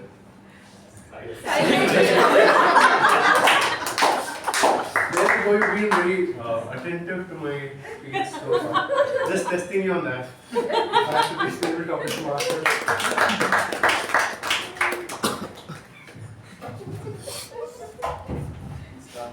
Sharing his personality. The thought in your head sometimes becomes a silent killer to our behavior and the way we look at others. And with that, back to Toastmaster Jia.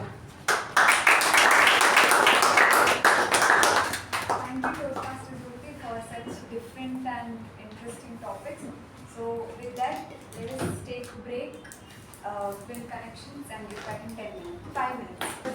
So once again, good evening and welcome back to the final session. So with the belief of I can, proper direction is essential. Everyone does their part, but who will tell them if you were right or you need some improvements? So today, to evaluate our belief, I would like to call a person who has always left an impact with his evaluation. He is a construction technologist working at Autodesk. He likes to do gym and CrossFit. He claims that he is an excellent barista. I hope so. Let us all, with a big round of applause, call Toastmaster Rachana and General.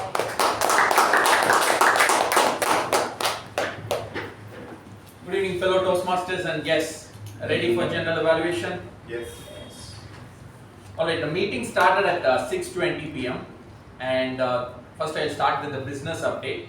The contest is going to happen on Feb 24th. I encourage whoever has completed level 2 to participate in that. So give your names whenever that form gets opened up. After that, let me come to SAA Toastmaster Chetan. I really liked how you used a story, fear of you crossing the road, and you connected with I can, the theme of today's theme, which was very interesting. And also, I liked how you did the smooth bragging. At one of the sentences, he said, "I am one of the brightest minds in the country." So I learned that from him on how to do that, because which is very essential when you're speaking outside. You do that like very smoothly without feeling awkward or anything. I like that, Chetan. So, entirely, I also like the way you introduced our president, acting president for today. Instead of the normal introduction, you said your ISRO layout friend. That was also, it was very nice. So a round of applause to Toastmasters. The next came the minutes of meeting. In minutes of meeting, there's always nothing new. The person comes behind the lectern and reads a script. I'm still looking for a day when that minutes of meeting become very creative and someone do something with that minutes of meeting. Let's see, but today it was read out nicely, and that is what it is supposed to be done a certain way.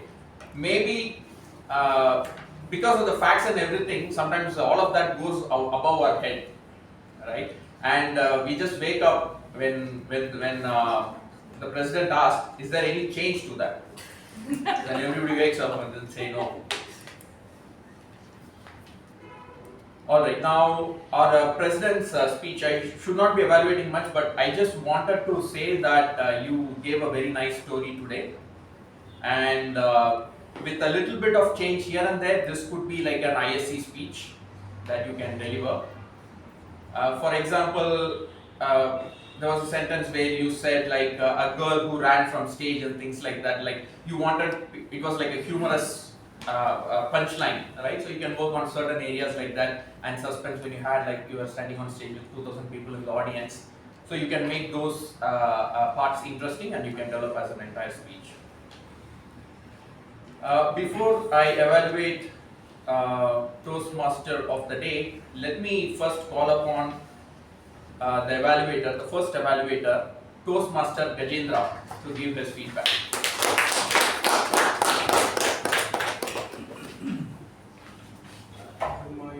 No, you need to give this feedback, like how you did. Okay. Good evening to the Toastmaster and guest speaker, and especially good evening to my target speaker, Mr. Das. Toastmaster Mr. Das. Toastmaster Das. 1 minute. I just hope this was better than the first evaluation. Okay, so you opened your speech with a very beautiful topic, saying that butterfly wings, that the butterfly can't see it, with people's potential, like they can't see it, and others can see it, which happens to me all the time basically. And then you moved on with 3 sections. The first section you spoke about your growing up story, and that was a very nice story. And then you spoke about your childhood, you spoke about childhood with.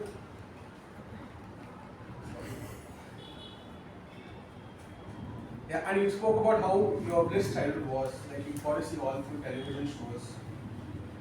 And then you spoke about how lucky it is to have to see a river while being in your childhood. And then,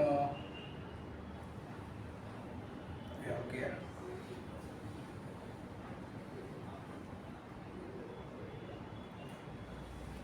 Okay, fine. Now I'm going to talk about the good points of your speech. That was, you had really good jokes. Your jokes were on point. For example, the younger sister joining you in the school, that was a really good joke. And then no company, no girls, that's a really good joke. And then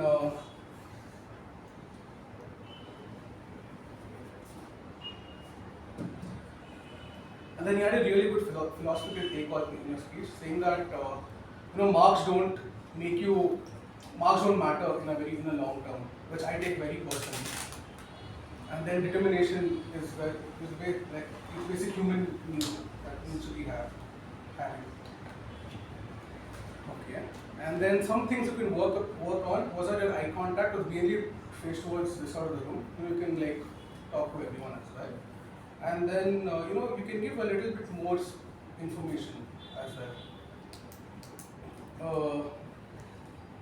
Okay, that is it.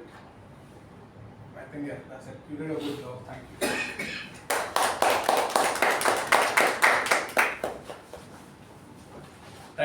Thanks, Toastmaster Gajendra. Our speaker today did a fantastic job for the first speech, and congratulations to you on completing your first speech. Toastmaster Gajendra, for the evaluation for you is that whenever you are giving an evaluation for a speech, right, just take 3 points. What did the speaker did well?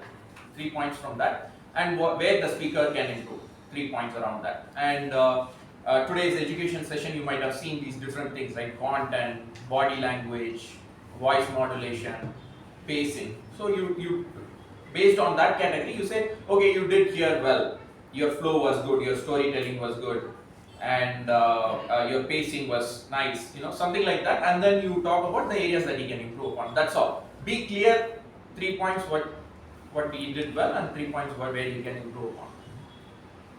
So, and get the project PDF before before the session, right? So that you need to read that out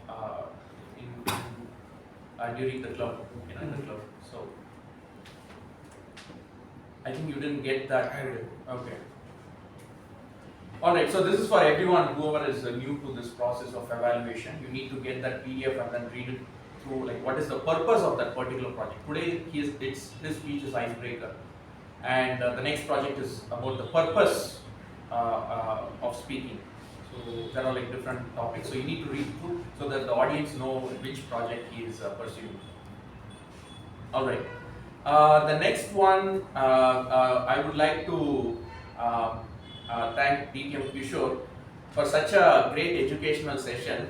And he's a distinguished Toastmaster, and it shows like as soon as he comes behind the lectern, within a few seconds, not even 30 seconds, within 10 seconds he grasped everyone's attention and everybody was laughing.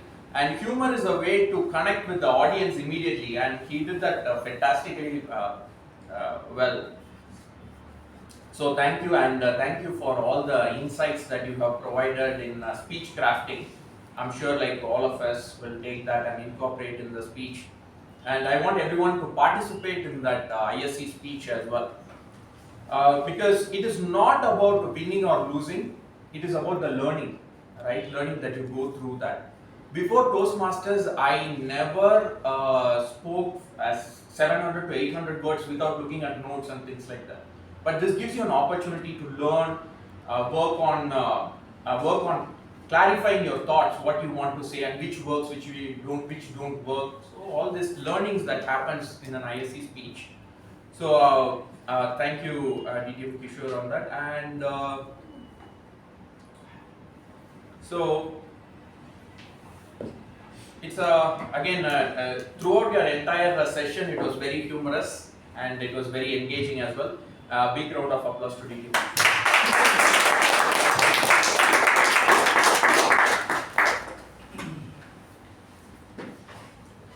Next, let me come to our table topic master.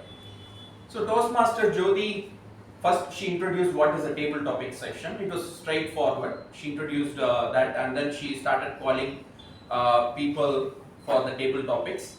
And what I really liked about today's her table topics is that she gave only 2 words. And it was interesting. She gave different things like color pink, discount sale. And it made us think, what should we talk, come on behind the lectern, and Then I was thankful I took GE today. Because whenever she was giving the topic, I was just running through in my mind what I will say. But for one topic, I couldn't think of anything, which was fish and flowers. I know fish and chips, what is fish and flowers, but it was nicely done, Toastmaster Jyothi. The next one, let's go into the TAPG role takers. I would like to call upon Toastmaster Balraj to give his report as a timer.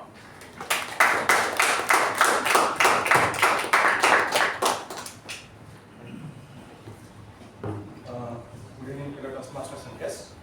So, time and tide wait for none. The more we speak our content within the given time, so the best it's going to come. That's what I did. So, here is my report about the time frame.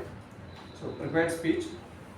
So Toastmaster Giri, the allotted time was 4 to 6 minutes. So since it was an icebreaker speech, so he took nearly 7 minutes 24 minutes, 7 minutes 24 seconds. So he crossed the given time limit. Then table topic speakers. Toastmaster Sakshi. So she spoke for 1 minute 18 seconds. Toastmaster Rachana, 1 minute 45 seconds. Toastmaster Veerabhadrappa, 2 minutes 8 seconds. Toastmaster Vaibhav, 1 minute 13 seconds. Toastmaster Apoorva, 1 minute 27 seconds. Toastmaster Saketh, 1 minute 15 seconds. So thank you.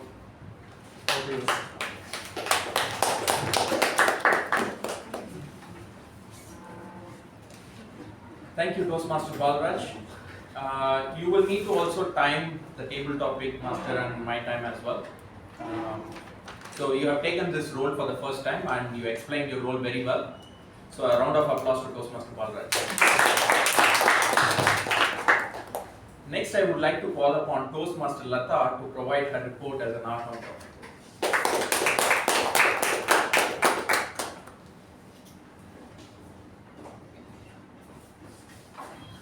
once again. Sergeant at Arms, Toastmaster Chetan, 2 hours. Acting President, Toastmaster Sindhushree, she had 6 hours. Toastmaster, that is Toastmaster Jia, she had 3 hours and 1 repeated word, that was and. Timer, Toastmaster Balraj had 2 hours. And Speaker 1, Toastmaster Das, had 2 hours. And Toastmaster Gajendra, Evaluator for Speaker 1, had 2 hours, 1 and he repeated the word and thrice, and he had 3 pauses. Now when I talk about pauses, it's not like he's thinking about something. He's thinking, taking time to think. That's when he's not telling about something. That's when I'm considering as a pause. So and it should be more than at least 3 to 4 seconds. That's when I'm considering those as pauses. After that, we had our table topics master, that is Toastmaster Jyothi, who had a repeated word and twice. Toastmaster Rachana had 2 and 1 pause. Toastmaster Vaibhav had 6 hours, 2 Toastmaster Apoorva had 4 hours, 1 and 3 pauses. Toastmaster Saketh repeated the word and thrice. General Evaluator Toastmaster Raja until now has 3 hours and 1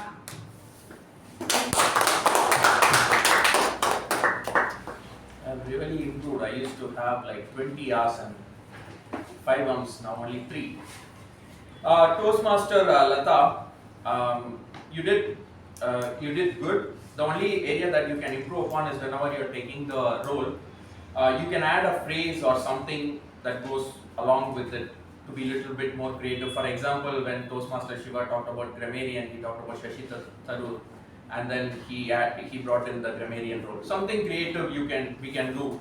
You know, this is all for all of us when we are taking the TAPG role, instead of just saying like, this is what this role is, because all of us mostly know what is an R counter. Right? Other than that, a job well done. A round of applause to Toastmaster Latha. Now I would like to call Toastmaster Shiva to provide his report as a grammarian. Thank you, General Evaluator. Here goes my report as the grammarian. I'll start off with the good usages in today's meeting. First of all, we had our Sergeant at Arms Toastmaster Chetan using a phrase like lush green, blazing fast, half an hour to cross half the road, slowly but surely. Then we had our Master of Ceremonies stalked a line of ants, I really like that. Resilience and spontaneity, blade of grass. The language of life is I can, the language of death is I can't. Death to the voice of death. And not to be interpreted any differently, I chose to not break his ice. Moving on to our icebreaker speaker, stumbled upon an interesting phenomenon, ensembled snapshots. Rivers are dynamic and selfless, sheer grit and determination. Jobs were hard to come by, first downpour from heaven, misadventures, reinstating the faith in Gen Z. And I really like this quote used by our education session speaker: a bird doesn't sing because it has an answer, but because it has a song. As well as words like cohesion, inadvertently, delusion, and smooth bragging. Moving on to the not so good usages where certain improvements could be made. Entire engineering colleges would have been all engineering colleges or the entire engineering college. Carry forward was used, which is used with reference to maths or accounting. Should have been carry on when you're speaking about an event on stage. Cried at the backstage could have been just cried backstage or cried in the backstage. I have been said should have been I have been told. The whole proceedings of the meeting should have been the proceedings of the whole meeting. Marks won't take you that long, could have been marks won't take you that far. Informational could have been informative, and idiot child could have been an idiotic child. Moving on to the word of the day.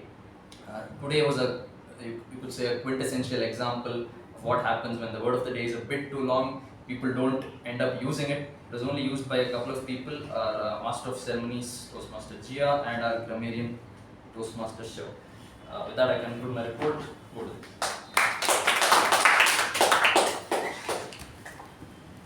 Grammarian is one tough role where you need to sit and watch, capture all the different faces that the speakers are giving.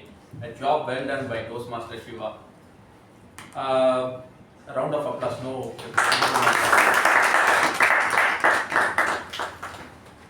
Now I would like to call upon our PP evaluator, DTM Veerabhadrappa. Mr. General Evaluator, fellow Toastmasters and welcome guests.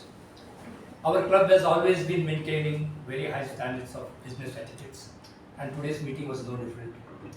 All the 4 areas, there was no crosstalk when the meeting was on. People were listening attentively to our speeches. There was nobody talked about sex, politics and religion. I couldn't hear any phone ringing anywhere during the meeting. Nobody entered the meeting when the speech was going on, except in one instance, and where Mr. Kishore was gracious enough to invite one person standing outside. Even I was tempted to ask, because it is not what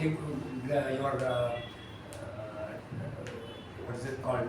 Business etiquette is not that sacrosanct that we should miss somewhere. He was gracious enough to call him because somebody was waiting. Otherwise, he would have missed totally the speech. There was something very good on his part. Otherwise, there was absolutely no any deviation. Excellent meeting. That was it.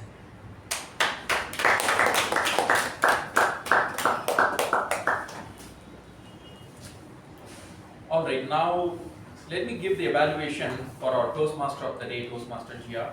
First of all, congratulations for taking up this role. This is your very first time doing the Toastmaster of the Day, and you did very well. First of all, I liked the theme "I Can." When I saw this particular theme in 2008, Obama, when he came, he had a phrase, "Yes, we can," and it was a great speech. And that particular phrase kind of became unforgettable for people who learned that particular phrase. And it kind of stuck in my mind, and today when I saw "I Can," and it is just, you didn't add so many words, just "I can," which was very nice. And I also liked the story that you said about stopping ants, which all of us can relate to, which all of us have done as well. And probably as DTM Kishore said, like you might have killed it as well. So, and also the phrases that you use when you are explaining that, for example, language of death. If you say "I can't," it's a language of death. And you also gave some really insights on, before 14 years we use "I can't" like 148,000 times or something like that. I was wondering like where all we might have used those "I can't." Right? Study, "I can't." Right? And all your introductions were really good when you called people, and you kind of managed the entire session in a very smooth manner. So a round of applause to Toastmaster Giri.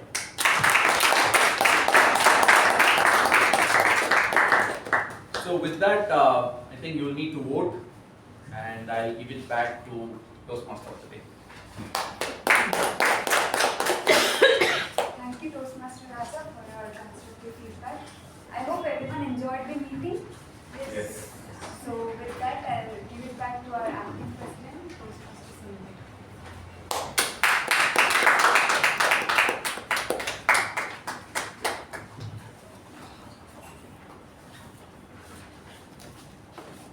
Thank you, Toastmaster Jia. I request everyone to quickly pick out their phones and vote for your favorite roll takers or your best roll takers for the day.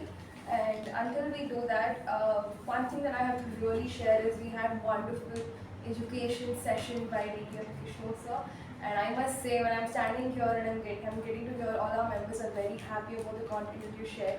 So it makes it very fruitful to get you here, to have you share and everything. He actually traveled from a very long distance and made time to come on a Monday evening, because usually Mondays are very odd for a lot of people. And irrespective of all of that, you came here, delivered it for us, and thank you so much. So for him, let's have a huge round of applause.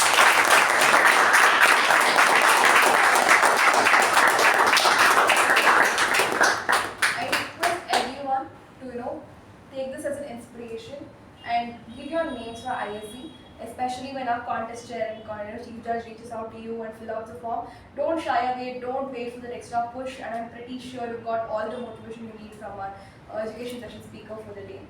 Along with that, I must thank all the roll takers. As a VP, you must understand that this is very important for me. So thank you everyone for taking up wonderful roles, filling the slots, and doing your best job. And I hope you keep coming to the meeting, keep doing this best job every single meeting or every single Monday, and give that time for yourself, give that time for the club, and I'm pretty sure you'll reach great heights. And with that, let me come to the winners of today's session. So it is no suspense, the best speaker for today is Toastmaster Das. So please, with a huge round of applause.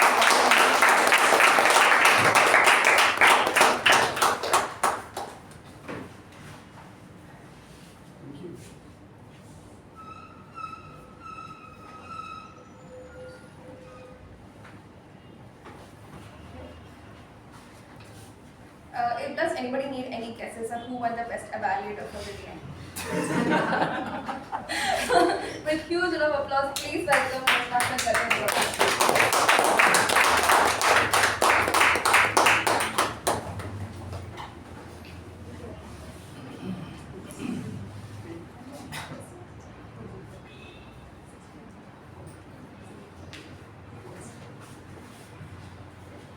So today, the best TAPG goes to our Grammarian Professor Shivaprasad.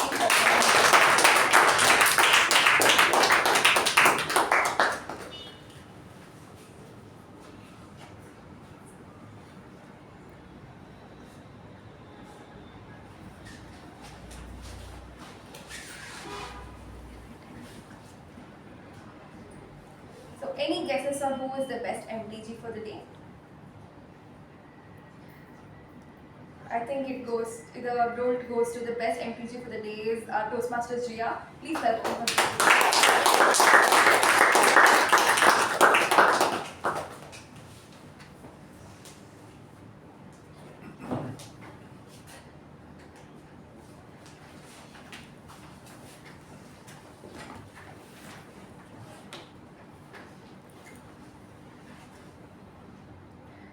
And our best table topic speaker goes to, without any further ado and without any suspense, please welcome Toastmaster Veerabhadrappa sir with a huge